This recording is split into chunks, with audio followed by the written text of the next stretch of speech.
성문 어귀에 나병 환자 4사람이 있더니 그 친구에게 서로 말하되 우리가 어찌하여 여기 앉아서 죽기를 기다리랴. 만일 우리가 성읍으로 가자고 말한다면 성읍에는 굶주림이 있으니 우리가 거기서 죽을 것이요 만일 우리가 여기서 머무르면 역시 우리가 죽을 것이라. 그런즉 우리가 가서 아람 군대에게 항복하자. 그들이 우리를 살려두면 살 것이요 우리를 죽이면 죽을 것이라 하고. 아멘. 오늘 말씀을 통해서 성도가 참 용기를 발해야 할 때라고 하는 말씀의 제목으로 함께 은혜 받기를 원합니다. 오늘 말씀은 4명의 문둥병자를 통해서 역사하신 하나님에 관련된 주제가 되어져요. 하나님의 일하심은 우리의 생각하는 것과는 참 차원이 다릅니다. 요새 아이들 말로 행보가 달라요. 이 보폭이 달라요, 보폭이.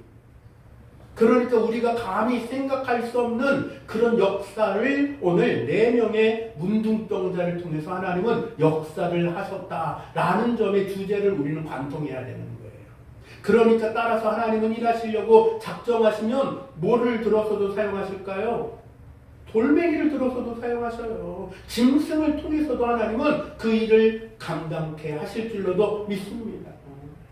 그런데 오늘 여기에 쓰임받은 자들은 그 사회, 그 공동체에서 버림받은 자들이에요. 성 밖에 버려져서 성 바깥에서 생활하는 자들, 즉 문둥병자, 천벌을 받았다라고 얘기하죠. 당시에 천벌을 받아서 그들은 그 안에 들어가질 못해요. 들어갈 수 있는 유일한 길은 뭐라고요? 나음을 받아서 제사장 앞에 가서 너 깨끗해져서 다시 들어와 라고 하는 허락 보장을 꽝 받아야만 들어올 수 있다고 했습니다. 그러면 그들은 어떻게 성 바깥에서 먹고 살고 살 수가 있을까요? 먹고 살 수 있는 유일한 길은 그들의 가족이 있잖아요. 그래도 내 형제가 문둥병에 걸리고 내 자식이, 내 부모가 혹은 내 친인척이 문둥병에 걸려서 동네에서 같이 못 살아. 그렇다고 바깥에 내보내긴 했지만 당시 그 규율에 따라서 성내에 사는 규율에 따라서 바깥에 내보내긴 했지만 그대로 내버려 둘 수 있습니까? 그래서 할 수 있는 데까지는 살려야죠. 그러니까 직접 전달은 안 돼요. 그것도 규율에 어긋나기 때문에 직접 전달은 안 되지만 그들이 지나갈 만한 때에 혹은 그들이 지나다니는 그 길목쯤에 음식을 갖다가 놓는 거예요. 그러면 그들이 그곳에 있다가 지나가다가 어떻게 해요? 그것을 가지고 생명을 유지하고 생존을 해갔던 거예요. 그러나 그 외에도 여러 가지 위협들이 성 바깥에는 있었죠. 들짐승의 위협이 있고 독충의 위협이 있었습니다. 여러 가지 질병이 걸려도 혹은 우리가 잘 아는 감기에 걸렸어도 뭐 하나 손쓸 수 있는 것이 없는 그 형편, 열악한 환경이 성 바깥에서의 삶이었어요. 자, 그러던 가운데 이제 아람 군대가 쳐들어왔습니다. 사마리아 성을 에워싸버렸어요. 고사시키려는 작전이었습니다. 아무 공격도 안 해요. 아무런 짓도 안 합니다. 다만 소리를 지를 뿐이에요. 때때로 말이죠. 징을 치고 꽹과리를 치는 것처럼 말이죠. 우리가 사극에서 연속극에서 봤던 것처럼 토성을 에워싸고 바깥에서 꽹과리를 치고 막 시끄럽게 하잖아요. 그러면 그 안에서 막 정신이 나가는 거예요. 왜요? 점점 내 환경이 보이기 시작하는 거예요. 위축되는 거예요. 식량은 고갈되고 바깥에는 나갈 수도 없고 지원받을 수 있는 길은 다 막혀서 어떻게 옴짝달싹할 수 없는 그런 상황에 처해지니까 시간이 가면 갈수록 날이 가면 갈수록 어떻게 돼요? 위축되고 기가 죽어요. 끝끝내는 뭐 하는 거예요? 항복 선언하고서 나올 때까지 고사시키는 고사작전인 거예요. 근데 이때에 그 성 안에서는 지금 절망이에요. 그러니까 절망 중에 오늘 본문에도 보니까는 성읍에는 굶주림이 있으니 4절에 그랬거든. 성 안에는 뭐가 있다고요? 굶주림이 있대요. 비축해뒀던 이제 식량도 거반거반 떨어진 거예요. 이제는 먹을 게 없는 지경에까지 갔어요. 그러니 자기 친인척인들, 자기 자식인들 바깥에 있는 그들에게까지 음식이 나갈 수가 있겠습니까? 성 안에서 먹을 게 지금 부족한 상황인데, 그러니까 성 밖에 있는 문둥병자 4명, 그들에게는 지금 생존이 걸린 문제예요. 따라서 오늘 우리는 3절과 4절만 봤습니다만, 오늘 이 3절과 4절에 조금 더 포커싱을 하는 것은 그 문둥병자 4명의 그 마음 가운데 하나님은 어떻게 역사하셨는가 보니까 생존의 문제가 그들의 마음을 움직이는 거예요. 야, 이대로 있다간 우리 죽는 거 분명해. 굶어 죽을래? 맞아 죽을래? 어떻게 죽을까?를 선택해야 되는 거예요.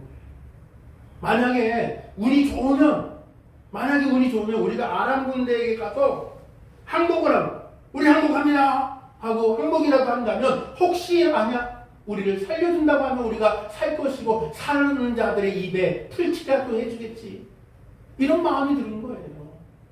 살려줬으니까 뭐 먹을 거라도 조금이라도 주고 그들의 군영 내에서 떨어지는 부스러기라도 주워 먹을 수 있겠지라고 하는 요만큼의 소망이 그들에게 생존의 문제로 스위치를 켜버리는 거예요. 하나님은 그 문둥병자 4명의 마음의 스위치를 그렇게 올려버리는 거예요. 그러니 무능해지고 그들의 사정과 형편으로 어디도 갈 수가 없어요.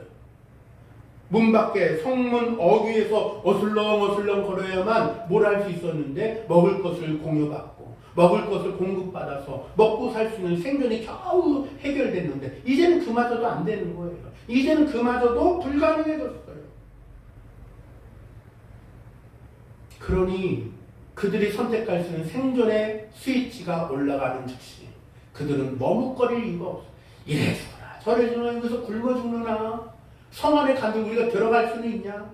야, 그러니 저 아람 군대, 이 사마리아 성을 에워싼 저 아람 군대 진영이라도 가보자.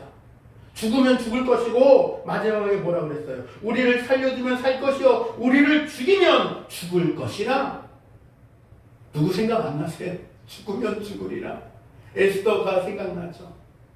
그래야 하나님은 그 4명의 문둥병자의 마음 가운데 죽으면 죽으리라라고 하는 생존의 스위치를 탁 올려버린 거예요. 그러니까 이제는 겁날 게 없어요. 이렇게 죽은들 저렇게 죽은들 죽는 건 매한가지니 한번 시도나 해보자 라고 하는 마음이 그들을 움직이게 만들었습니다. 이때부터 하나님이 역사하신 거예요. 뭐 할 때부터? 움직일 때부터. 물론 그 마음의 스위치를 올리시게 한 그 모든 일들도 그 시작에 포함됩니다만 말이죠. 그들의 발걸음 소리. 히브리어를 찾아보니까 소리라고 하는 발걸음 소리에서 그 소리를 제가 찾아보니까는 소리가 히브리어로다가 콜이더라고요. 콜. 영어로도 콜하면 뭐예요? 부름이잖아요. 그런데 이 히브리어를 보니까 콜이라고 썼더라고요. 콜이라고 이렇게 쓰는 게 딱 있더라고요. 야, 이거 재밌네. 재밌는 연관성이 있네. 하고서 좀 더 파봤어요. 그랬더니 하나님은 그들의 그 발걸음 소리, 그 소리. 어떤 소리일까요? 발자국 소리죠. 뭐. 근데 그 소리를 하나님은 바꾸신 거예요. 뭐 할 때? 그들이 움직일 때. 야, 우리가 이렇게 저구나, 저렇게 저구나. 매한가지다. 일단 가봐. 라고 하는 그 마음으로 움직이기 시작할 때부터 그 소리를 하나님은 바꾸시기 시작했습니다. 예수님은 혼인잔치에 가서 무엇을 바꾸셨습니까? 물을 포도주로 바꾸셨어요. 그러는 것처럼 하나님께서는 그 4명의 문둥병자의 마음에 스위치를 올리고 이후에 그들이 움직이자마자부터 그 소리를 바꾸셨습니다. 어떤 소리로 바꾸실까요? 아람 군대의 그 진영에 그 소리가 들리는데 6절에 이는 주께서 아람 군대로 병거 소리와 말소리와 큰 군대의 소리를 듣게 하셨으므로. 이야, 소리를 어떻게 바꿨다고요? 병거 소리와 말소리와 큰 군대의 소리로 바꾸셨다. 4명의 문둥병자가 걷는 것 뿐이에요. 그런데 그 소리를 단순한 그 소리를 하나님은 바꾸셨어요. 그게 콜이더라고요. 하나님이 변화시키는 거구나. 하나님이 여기에 증폭시켰구나. 4명의 문둥병자를 통해서 역사하신 하나님을 우리는 관통해서 보자라고 했습니다. 그들에게는 생존이 걸린 문제였지만 그 용기에 스위치가 올려지고 그 행동, 발걸음이 옮겨지자 그 용기는 놀라운 일들로 바뀌어지는 첫걸음이 된 줄로 믿습니다. 생존을 위한 발걸음이었을 뿐이에요. 그런데 그들은 다만 생존을 위한 아무것도 몰라요. 그냥 그들은 아무것도 몰라. 지금 어떤 역사가 일어나고 있는지 아무것도 모를 뿐이에요. 그런데 하나님은 일하시고 있는 거예요. 그들은 모른다니까요. 그런데 하나님은 일하시고 있는 거예요. 나는 몰라요. 나는 모릅니다. 그러나 하나님은 나를 통해서 어떻게 용기를 발하게 할지 모릅니다. 그러나 그 용기로의 발걸음을 하나님은 바꾸실 줄로 믿습니다. 앞서 말씀드린 것처럼 죽으면 죽으리라 라고 말했었던 에스더, 그리고 그와 함께 작정했었던 모르드게, 그들을 통해서 용기를, 단호한 용기를 냈을 때에 유대 민족이 바벨론에서 멸절할 수 있었던 절대절명의 순간을 극복하게 만들었어요. 이렇듯 우리들의 살아가는 일들 가운데는 용기의 일들이 많이 필요할 때가 있습니다. 성경에 나와 있는 이 인물뿐만이 아니죠. 성경에는 여러 인물들의 용기를 말하고 있습니다만 대표적으로 좀 말씀드렸던 거예요. 세상의 철학자 중 한 사람이었던 자도 이런 얘기를 했습니다. 세네카는 말하기를 인생의 참된 비천은 무엇보다도 용기에 있다. 용기가 있는 한 실패를 한탄하지 않고 운명을 박차고 나갈 수 있다. 라고 그 철학을 깨달아 버린 거예요. 여러분, 용기를 가진 자와 가지지 못한 자의 삶의 태도는 다를까요? 똑같을까요? 다릅니다. 그 첫걸음 혹시 같을런지 몰라도 나중은 달라지는 거예요. 용기를 가진 자는 슬픔과 고통의 순간조차도 좌절하지 않고 자기 소망을 이루기 위해서 다시금 일어서는 최선을 다하지만, 용기가 없는 자들 말이죠. 그들은 그 환난이 닥치고 어려움이 닥칠 때에 그 자리에 주저앉아버려요. 절망합니다. 원망도 합니다. 따라서 이러한 이유로 우리가 볼 때에 용기 있는 자와 용기 없는 자의 그 모습은 확연히 다른 거예요. 여러분, 발명한 에디슨이요, 처음부터 발명왕이 됐는지 아세요? 수많은 실패 속에 발명왕이 된 거예요. 수많은 실패 속에 말이죠. 우리가 또한 잘 알고 있는 자동차왕 포드라고 하는 인물도 생각해 본다고 한다면 그가 얼마나 뻘짓거리를 많이 했는지 몰라요. 수많은 실패를 많이 거듭했습니다. 그거를 보고 있었던 부인이 얼마나 속이 답답했겠습니까? 그런데 단 한 번도 포드에게 절망의 말을 한 적이 없어요. 꿋꿋이 응원했습니다.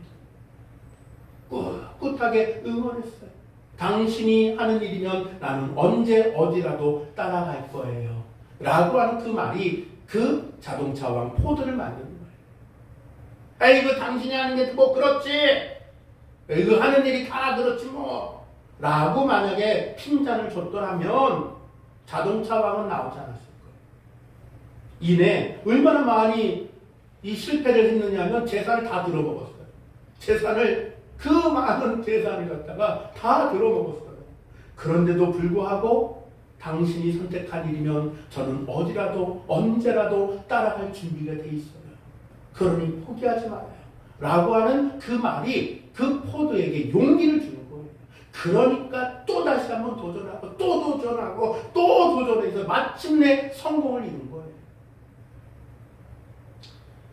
이쯤 되면 우리가 예수 그리스도를 주라 시인하는 성도가, 우리는 나는 어떤 용기를 갖고 있는가?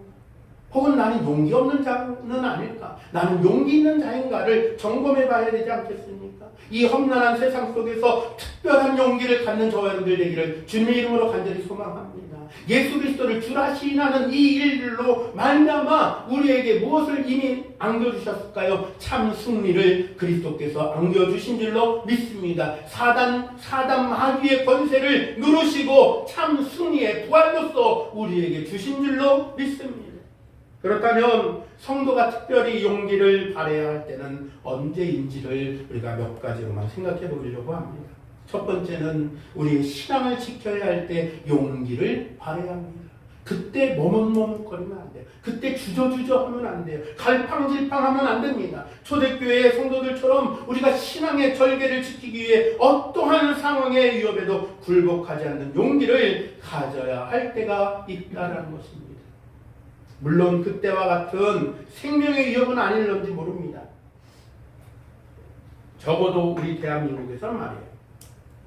그러나 지금도 지구상에는 생명의 위협을 받으면서도 예수 믿는 것을 포기하지 않는 자들이 있어요. 그들을 위해서도 우리는 기도해야 될 줄로도 믿습니다.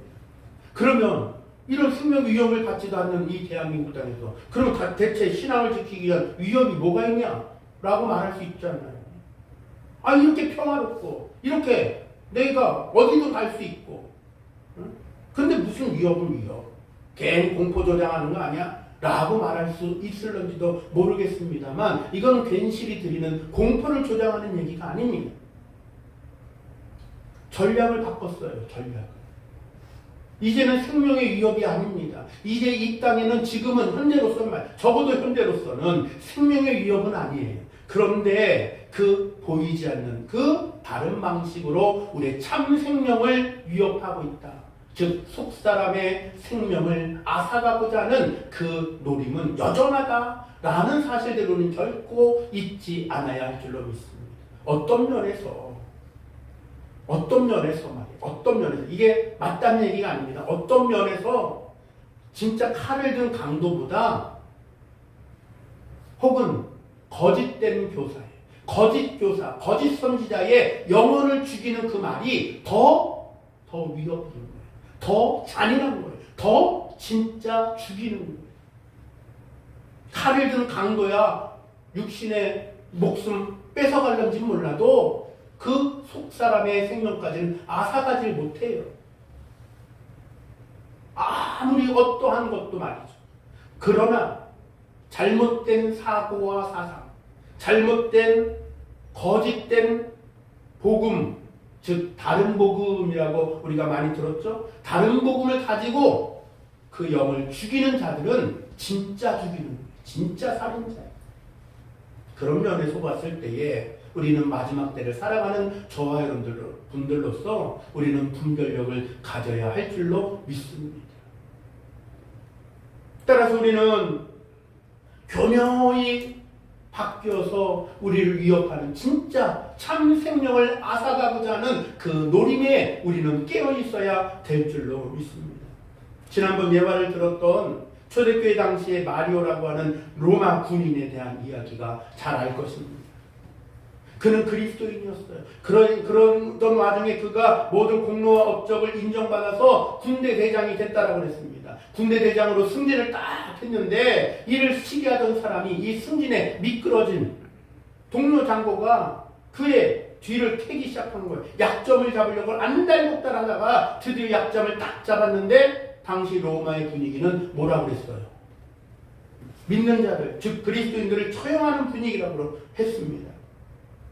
그 일들에 대해서 이 마리오라고 하는 군대 장군이 된 이 마리오를 고발해버린 거예요. 그래서 그가 재판정에 서야만 했습니다. 로마 법에 따라서 법정에 서기 이전에 이 사람의 마음에도 얼마나 불안하겠어요. 괜히 꼬투리라도 잡히면. 그리고 당시에 로마법으로서 금지했었던 그리스도인이라는 사실이 이제 고발이 돼 있으니까 얼마나 떨리겠습니까? 그러니 마리오는 법적 출석 전에 떨리는 마음과 걱정으로서 자신이 속해 있었던 공동체 목장을 찾아갔습니다. 그 목자에게 찾아가서 그간의 일들을 털어놨습니다. 지혜를 구했습니다. 그랬더니 그 목자는 손을 내밀며 그의 손을 붙잡고 이렇게 말하는 것이었습니다. 선택하세요. 이 땅에서 행복인지 아니면 복음인지를 선택하십시오. 곧 생명인지 죽음인지를 선택하십시오. 라고 하는 단호한 얘기였습니다. 그리고 이어서 또한 얘기합니다. 당신은 복음을 택하겠습니까? 아니면 승진한 군대 대장 자리를 택하겠습니까? 라고 묻자 그 마리오라고 하는 그 군대 대장으로 승진한 자는 목자의 손을 더욱더 붙들면서 복음서에 손을 얹고 목자에게 기도를 요청했습니다. 이후 마리오는 담대함을 얻고 법정에 나가서 나는 그리스도인입니다 라고 시인한 후에 처형당했다 라고 하는 이야기가 있다라고 했습니다. 이것이 신앙을 지켜야 할 때 용기를 내는 태도가 아닐까 싶습니다. 지금은 이런 극단적인 상황도 아니고 그 사실이 확 와닿지는 않을 수도 있습니다만 우리가 그래도 조금만 생각해 본다고 한다면 우리 대한민국에서도 40, 50년 전에만 해도 한국 땅에서도 예수 믿고 교회 다니는 거 그렇게 녹록지 않았었습니다. 어려움이 있는 자들은 굉장히 어려웠어요. 집안의 반대와 부모의 반대, 남편의 반대, 이런저런 여러 가지 반대가 많이 부딪힌 이들도 있습니다. 저도 한 30여 년 전에 어린이들 전도를 하는 그 전도 현장에 나갈 때에 아이들에게 얘기하고 우리 엄마한테 혼나요. 우리 아빠한테 혼나요. 우리 아빠가 교회 가면은 안 된다고 그랬어요. 라고 하면서 그런 말들을 하는 경우가 상당히 많이 있었거든요. 그리고 심지어 그 아이가 교회 가기를 원하여서 같이 찾아가 보면 아주 그냥 냉정하게 탁 끊어요. 당신은 이세요. 우리 애는 안 돼요. 하면서 말이죠. 뭐 도둑질 가리키는 것도 아니고 나쁜 거 가리키는 것도 아닌데 그렇게 안 되더라고요. 그게 그 사람이 하는 게 속 사람이 반응하는 거예요. 여하튼 우리 대한민국 이전에 조선 말기 그때 우리가 또 생각해 보자고요. 흥선대원군이 당시에 폐쇄 정책을 가지고 있었죠. 당시에 그런데 참 하나님의 역사는 놀라웠습니다. 조선 땅에 성경책과 복음을 들고 배를 타고 육지로 여러 가지 경로를 통해서 선교사들이 이 동양의 작은 나라, 이름도 알지 못하는 이 작은 나라를 향해서 왔었어요. 때로는 땅을 밟기도 전에 이미 배에서 병이 걸려서 죽기도 하고 오른내 오랫동안 배를 탔지 지금처럼 이런 교통수단이 아니니까 그래서 죽기도 하고 발각돼서 차명을 당하기도 하고 육지에 내렸더라도 발각돼 갖고 목이 잘리는 그러한 차명을 당하기가 일쑤였습니다. 그래서 우리나라의 절두산 그 기념관에 가면 목이 잘려서 죽은 선교사들의 그 기념비가 많이 있지 않습니까? 이 땅에 무엇을 전하기 위해서? 복음을 전하기 위해서. 이 극동아시아 이름도 알지 못하는 이 작은 나라에 그들은 목숨 걸고 복음을 전파하기 위해서 성경책을 전파하기 위해서 끝없이 선교사들이 왔다라는 거예요. 누가 보내서 왔을까요? 하나님께서 보내서 온 줄로 압니다.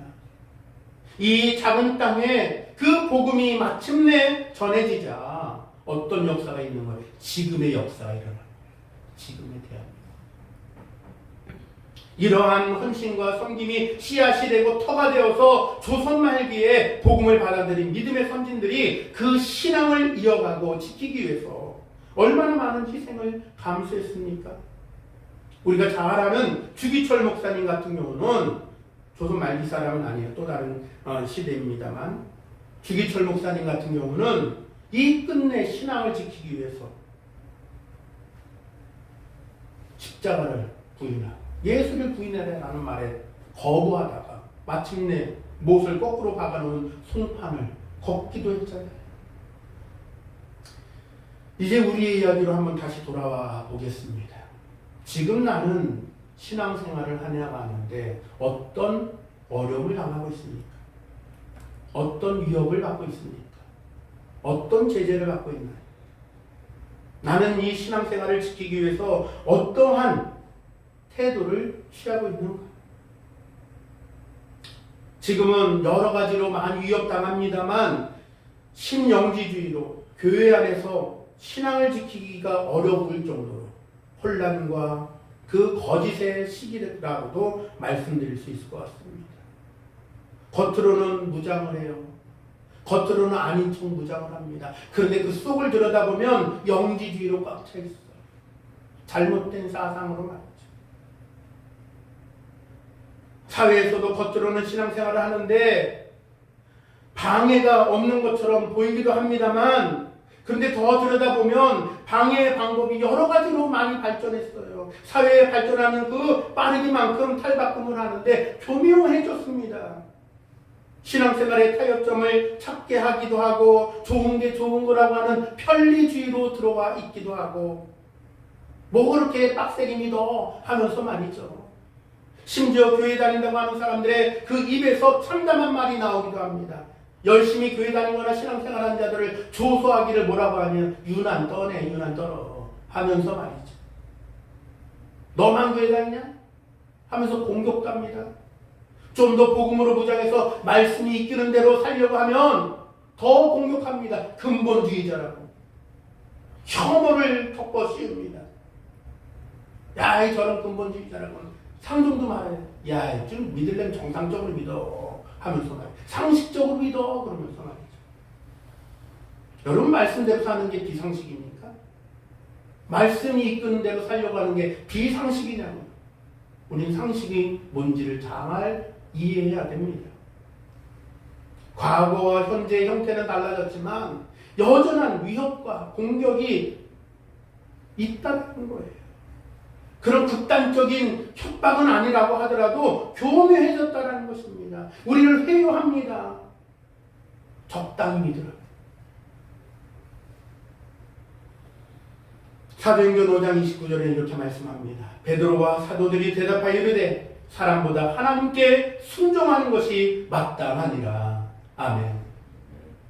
여러분, 우리가 사람에게 순종하는 게 맞습니까? 하나님께 순종하는 게 맞습니까? 두말하면 입 아픈 얘기입니다. 두 번째로 얘기한다면 우리는 어떨 때 용기를 발휘해야 될까? 정의를 지킬 때 용기를 발휘해야 합니다. 요즘 동서를 막론하고 세계 곳곳에서 일어나는 일들을 보고 있자면 불의가 횡행하고 악인들이 득세하는 웃지 못할 일들이 너무도 당연스럽게 일어나고 있습니다. 이런 상황이 오래되고 무거워서 어떤 면으로서는 스스로는 뜯어 고칠 수 없는 상태에 이르렀고, 의학적으로 얘기한다면 혈관에 떡이 적어갖고 그것이 언제 떨어져서 이 생명의 위협을 할지 모르는 그런 딱지가 앉은 상태인데도, 늘러붙어서 딱지가 앉은 상태인데도 불구하고 그냥 그렇게 살아가고 있기도 해요. 또한 어떤 면으로 본다고 한다면 이 사회에 우리가 살아 숨쉬는 이 땅에서 안 썩은 것이 없고 평범한 데가 없습니다. 이상하게 해야 할 일들도 당연하게 생각하는 꽃들로 바뀌어지고 있어요. 누구 하나 말하지 않거나 못하는 그야말로 정의가 무너지고 사라졌다고 해도 과언이 아닌 이 지경에까지 이르렀다라는 것입니다. 그러나 불의가 횡행하고 악인들이 득세하는 이때라 할지라도 우리가 깨어있고 기도하면, 하나님의 백성이면 주님의 성도가 진정한 용기를 내야 할 때인 줄로 믿습니다. 주님의 정의를 지켜야 하기 때문에 그런 것입니다. 나의 정의를 드러내려고 해서가 아니에요. 주님의 정의를 지키기 위해서 말이에요. 용기를 내야 된단 말입니다. 구린내가 펄펄 나는데도 구린내가 난다고 말하지 못한다고 한다면 과연 누가 입을 열겠느냐 말이에요. 물론 여기에는 우리가 지혜와 명철이 필요합니다. 표현 방법에 있어서 지혜롭고 효과적이게 해야 돼요. 사람들로 하여금 주목하고 집중해야 할 방법을 연구하고 개발해야 합니다. 방식이 포악하거나 거칠다면 아무리 옳은 소리를 한다 할지라도 외면하고 듣지 않아요. 그리고 심지어는 그 진실이 왜곡되고 외면당하여서 실패로 돌아가고야 맙니다. 그러니 우리는 주님의 공의가 이 땅에서 흐를 수 있도록 아모스 5장 24절의 말씀처럼 오직 정의를 물같이 공의를 마르지 않는 강같이 흐르게 할지어다 라고 했었던 말씀과 같이 우리는 정의를 지켜야 할 때 용기를 내야 할 줄로 믿습니다. 마지막으로 생각한다면 우리는 언제 용기를 내야 하는가, 발해야 하는가? 복음의 진리를 지켜야 할 때 용기를 발해야 할 줄로 믿습니다. 사단이나 회파주의자들은 언제라도 실수로 복음의 진리를, 하나님의 말씀을 왜곡하려고 합니다. 잘못된 가르침을 신학교에서도 가르칩니다. 감리교 신학교에서는 성경은 무오하다라고 하는 그 진리를 깨버렸어요. 성경 무오하지 않아? 라고 가르칩니다. 그곳에서 일어났었던 여러 사건들에 대하여서 이거는 상징이야, 전설이야 라고 말합니다. 자유주의가 그들을 삼켜버렸어요. 하나님의 말씀을 하나님의 말씀으로 듣지 않습니다. 그 신학을 배우고 있는 그 지금의 신학생들 생각하면 참 마음이 아파요. 근데 이들은 한 번, 두 번으로만 끝나는 게 아니에요. 계속해서 회파하고 왜곡시킵니다. 진리를, 하나님의 말씀을 자꾸만 갉아먹어요. 작정하고 교묘하고 정교하게 왜곡을 합니다.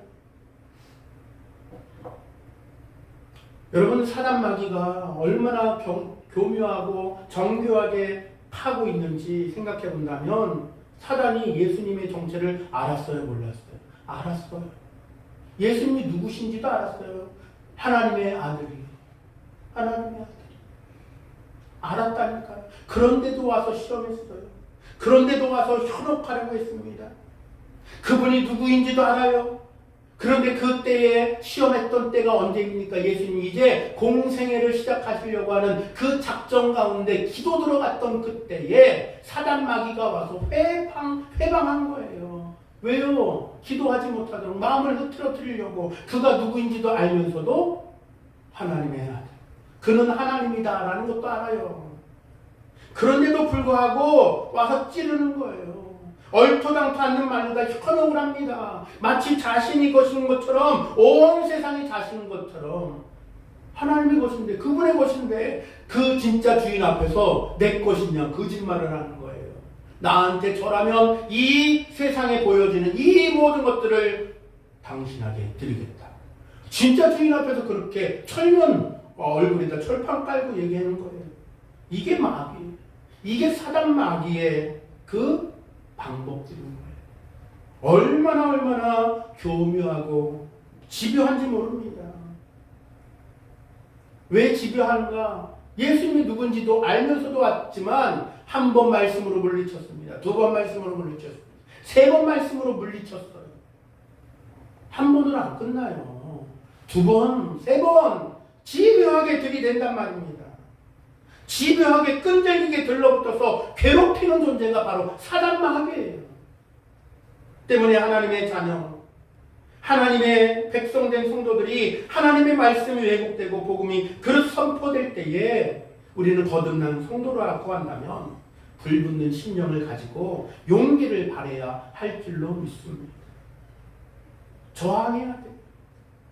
이 잘못된 일들에 대해서 바로잡으려고 하는 우리들의 외침이 있어야 된다라는 것입니다. 디모데후서 2장 15절에 너는 진리의 말씀을 옳게 분별하며 부끄러울 것이 없는 일꾼으로 인정된 자로 자신을 하나님 앞에 드리기를 힘쓰라 라고 말씀했습니다. 이렇듯 우리 성도들은 이 땅에서 하나님의 자녀로서 지켜야 할 것을 지키고 분별할 것을 분별하며 용기를 발해야 할 때 용기를 발하는 저 여러분들 되기를 주님의 이름으로 간절히